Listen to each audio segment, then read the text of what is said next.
अच्छा, इस बीच में कुछ एक आध उदारवादी लोग भी आए जिन्होंने हमारी मांग को बढ़ाने का काम किया। 1880 से 1884 के बीच में भारत में एक वाइसरॉय हुए जिनका नाम था लॉर्ड रिपन। बहुत ही घोर उदारवादी थे। कई लोग तो इनको भगवान मानने के लिए तैयार हो जाएंगे, इतने उदारवादी व्यक्ति थे। तो अपने उदारवाद के कारण इन्होंने बहुत सारे रिफॉर्म किए, जिसके कारण से भी भारतीयों का मन बढ़ा कि नहीं, हमको और ज़्यादा मांग करनी चाहिए। वो तो खैर अलग इश्यू है, अभी हम राष्ट्रवाद की बात जब करेंगे तो मुद्दा आएगा।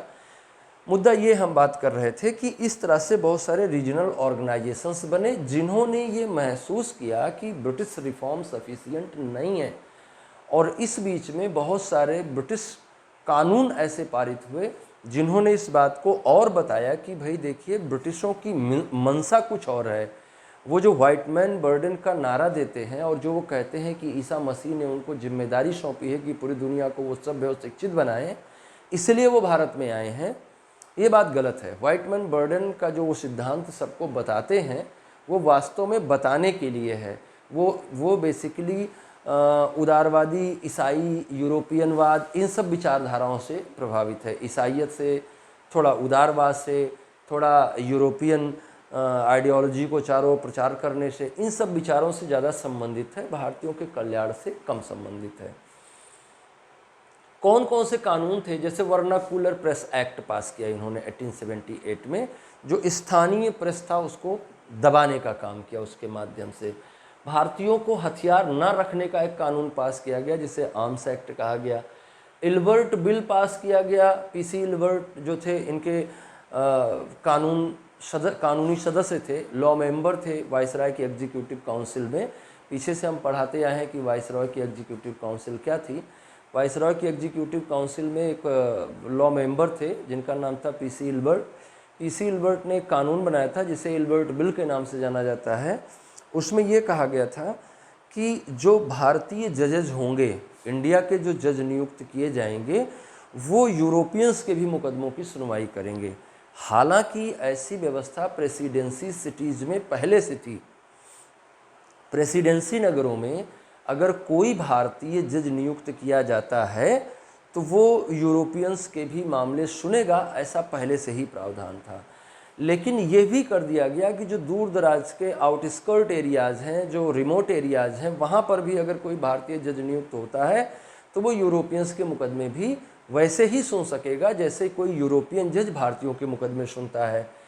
इस बात को लेकर अंग्रेज़ों, ये बात जब आई सामने तो भारत में रहने वाले अंग्रेज़ों ने और ब्रिटेन के अंग्रेज़ों ने भी इसका विरोध किया और एक विद्रोह की स्थिति हो गई, जिसे इतिहास में श्वेत विद्रोह के नाम से भी, वाइट रिवोल्ट के नाम से भी जाना जाता है। तो ये सारी चीज़ें जो हो रही हैं और ये सारे जो चेंजेज आ रहे हैं, राष्ट्रवाद का विकास हो रहा है, तमाम तरह के रीजनल ऑर्गेनाइजेशंस बन रहे हैं, मतलब कि एक राष्ट्रवाद हवा में गूंज रहा है। राष्ट्रवाद की विचार लोगों के मन में चल रहे हैं किसी न किसी तरह से। ये ऑर्गेनाइजेशंस जो हैं ये नेशनलिस्ट हैं।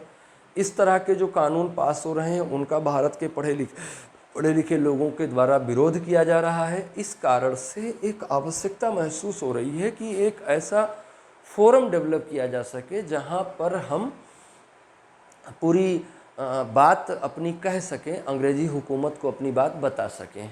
अब आप सोच रहे होंगे कि ये सारी बातें तो अगर सही हैं तो किसी भारतीय को ये ऑर्गेनाइजेशन बनाना चाहिए था, एलन ऑक्टोवियन ह्यूम ने क्यों बनाया? आपके मन में ये सवाल आ रहा होगा कि अगर ये इतनी बातें सही हैं तो फिर ऐसा क्यों हुआ कि एलन ऑक्टोवियन ह्यूम द्वारा बनाया गया इंडियन नेशनल कांग्रेस? तो इसकी बात अभी हम लोग आगे करेंगे कि ऐसा क्यों हुआ। अब आप देखिए, अगर ऐसा आपको मेरी बात कैसे पुष्ट होती हुई दिखेगी, जरा उसको समझिए आप। इंडियन नेशनल कॉन्फ्रेंस क्या था? ये एक अखिल भारतीय ऑर्गेनाइजेशन था। इंडियन एसोसिएशन क्या था? ये एक अखिल भारतीय संगठन था।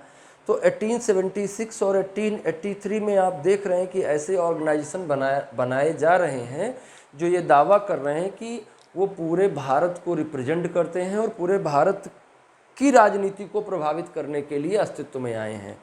तो ये पूरे भारत को की राजनीति को प्रभावित करने के लिए, संपूर्ण भारत का प्रतिनिधित्व करने के लिए जो संस्थाएं निर्मित हो रही हैं वो इस टाइम पे ही निर्मित हो रही हैं और इस तरह के माहौल में ही निर्मित हो रही हैं।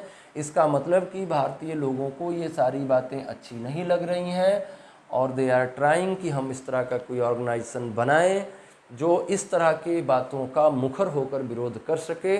और चूँकि 1859 की घोषणा कहती है कि भारत की प्रजा ब्रिटेन की महारानी की प्रजा है, तो भारत के लोगों ने ये कहना शुरू किया कि एक ही राजा के बीच में दो तरह की प्रजा कैसे हो सकती है। जिस तरह के राजनीतिक अधिकार अंग्रेज़ों को मिले हैं उस तरह के राजनीतिक अधिकार हमको भी मिलने चाहिए, और अगर इस तरह की मांग हम उठाते हैं तो हमारे पास कोई ऐसा ऑर्गेनाइजेशन होना चाहिए जिसके कारण से इंडियन नेशनल कांग्रेस या इस तरह के संगठन अस्तित्व में आए। अब इस तरह के संगठन ही बड़े हो सकते थे, लेकिन एलन ऑक्टेवियन ह्यूम वाला ऑर्गेनाइजेशन क्यों बड़ा हो गया, उसकी भी चर्चा हम लोग आगे करेंगे जब हम लोग सेफ्टी वॉल पे डिस्कशन करेंगे।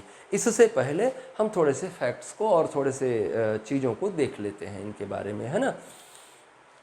इनकी क्रोनोलॉजी देख लेते हैं कि कैसे बना, इनके बारे में कुछ फैक्ट्स हैं, ऐसे हम पढ़ देंगे, आप सुन लेंगे।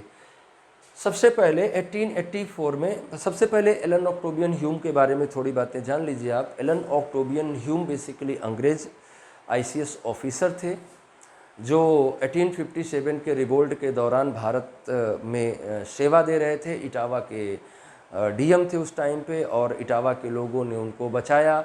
उनको मारने की स्थिति बन गई थी और बहुत स्थिति उनकी ख़राब हो गई थी। तो उत्तर प्रदेश का एक ज़िला है इटावा, तो वहाँ के वो DM थे और लोगों ने उनको बचाया। साड़ी पहन के उनको भागना पड़ा, बहुत सारी स्थिति उनकी ख़राब हुई। थोड़ा सा वो जो है थियोसॉफिस्ट भी थे, थोड़ा धर्म विज्ञान, धर्म की ओर उनका झुकाव भी था। शिमला का सन्यासी कहा जाता है उनको, हर्मिट ऑफ शिमला कहा गया है। जो उनकी ऑटोबायोग्राफी, उनका जो ऑटोबायोग्राफी नहीं बल्कि बायोग्राफी कहा जाएगा, उनकी बायोग्राफी लिखी इनके जो विलियम वेंडरबर्न थे, विलियम वेंडरबर्न ने उनकी बायोग्राफी लिखी जिसमें उन्होंने लिखा कि वो हर्मिट ऑफ शिमला थे, शिमला के सन्यासी थे। तो उनका धर्म की ओर झुकाव था। वो ऑर्निथोलॉजिस्ट थे, पक्षियों के जानकार थे, पक्षियों से प्रेम करने वाले थे।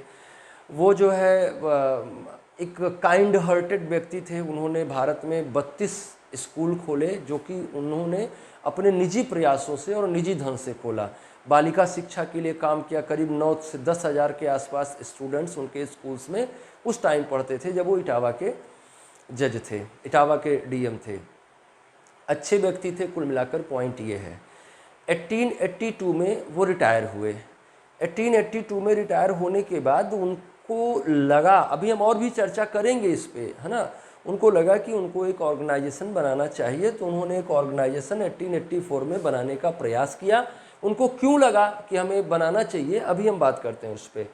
तो 1884 में 17 लोगों के साथ इन्होंने एक संगठन बनाया जिसका नाम था इंडियन नेशनल यूनियन। ये दिसंबर 1884 में इनके घर पे ये 17 लोगों का संगठन बना और कहा गया कि हम एक अखिल भारतीय संगठन बना रहे हैं। ये बिल्कुल वैसा ही था जैसे ये सारे संगठन बनने का प्रयास कर रहे थे। इन्होंने कहा कि अगली साल हम उसकी मीटिंग करेंगे, और इनके बहुत सारे मित्र थे। एलन ऑक्टेवियन ह्यूम के मित्र थे जैसे बाल गंगाधर तिलक, जैसे दादा भाई नौरोजी, सुरेंद्र नाथ बनर्जी, फिरोज शाह मेहता, गोपाल कृष्ण गोखले, व्योमेश चंद बनर्जी, ये सारे लोग इनके साथ। व्योमेश चंद बनर्जी ये कुछ समय तक बम्बई में, कुछ समय तक बंगाल में रेवेन्यू बोर्ड के मेंबर भी थे जो एलन ऑक्टेवियन ह्यूम हैं। तो इस तरह से उनका एक रिलेशनशिप था, भारत में बहुत सारे लोगों से मेल मिलाप था। तो उन्होंने कहा कि उन सब लोगों को बुलाया जाए और जो बड़े बड़े समझदार पढ़े लिखे लोग हैं भारत के, उनको बुलाया जाए और एक बड़ा ऑर्गेनाइजेशन बनाया जाए जो पूरे भारत के हितों को रिप्रेजेंट करे। ये तय हुआ था कि इसकी मीटिंग पूना में की जाएगी, लेकिन पूना में प्लेग फैलने के कारण ये मीटिंग बदल के कहाँ कर दी गई, मुंबई में कर दी गई। और ये कहा गया कि 28 दिसंबर से 31 दिसंबर के बीच में ये मीटिंग आयोजित की जाएगी। तो 28 से 31 दिसंबर 1885 के बीच में मुंबई के गोकुलदास तेजपाल संस्कृत विद्यालय में इंडियन नेशनल यूनियन की बैठक आयोजित की गई। इसी इंडियन नेशनल यूनियन की बैठक में दादा भाई नौरोजी ने कहा कि इसका नाम इंडियन नेशनल यूनियन से हटाकर इसका नाम इंडियन नेशनल कांग्रेस कर दिया जाए। कांग्रेस का मतलब होता है प्रगतिशील लोगों का एक समूह, और इंडियन नेशनल कांग्रेस कर दिया जाए। कांग्रेस शब्द कहाँ से लाया गया था? कांग्रेस नाम था बेसिकली, कांग्रेस शब्द आया 1776 में, जिसमें यूएसए में जो पार्लियामेंट बनी उसका नाम कांग्रेस रखा गया। कांग्रेस का मतलब मैंने बताया प्रगतिशील लोगों का एक समूह, तो कांग्रेस बना दिया गया। तो बम्बई के गोकुलदास तेजपाल संस्कृत विद्यालय में इंडियन नेशनल यूनियन की बैठक हुई, जिसको बुलाया था एवो ह्यूम ने, और उसकी अध्यक्षता करी थी व्योमेश चंद्र बैनर्जी ने। कुल 72 रिप्रेजेंटेटिव्स इसमें आए थे। उसी में से दादा भाई नौरोजी भी थे। दादा भाई नौरोजी ने कहा कि इंडियन नेशनल यूनियन की जगह इसका नाम इंडियन नेशनल कांग्रेस कर दिया जाना चाहिए, और इस तरह से उनके प्रस्ताव को स्वीकार कर लिया गया और इसका नाम इंडियन नेशनल कांग्रेस कर दिया गया। उस समय वाइसरॉय लॉर्ड डफरिन थे। लॉर्ड डफरिन ने कांग्रेस की स्थापना का स्वागत किया और लोगों को, आपने पढ़ा होगा किताबों में कि गार्डन पार्टी दी लोगों को। तो ये सारी चीज़ें हुई। अब सवाल बहुत बड़ा है अपने सामने, वो ये है कि एलन ऑक्टेवियन ह्यूम, जिसने जो कि रिटायर्ड आईसीएस था, उसको क्या आवश्यकता हो गई कि वो एक इस तरह का संगठन बनाए जो भारतीयों का विरोध, जो ब्रिटिश हुकूमत का विरोध करेगी। ऐसा ऑर्गेनाइजेशन बनाने की क्या आवश्यकता हुई?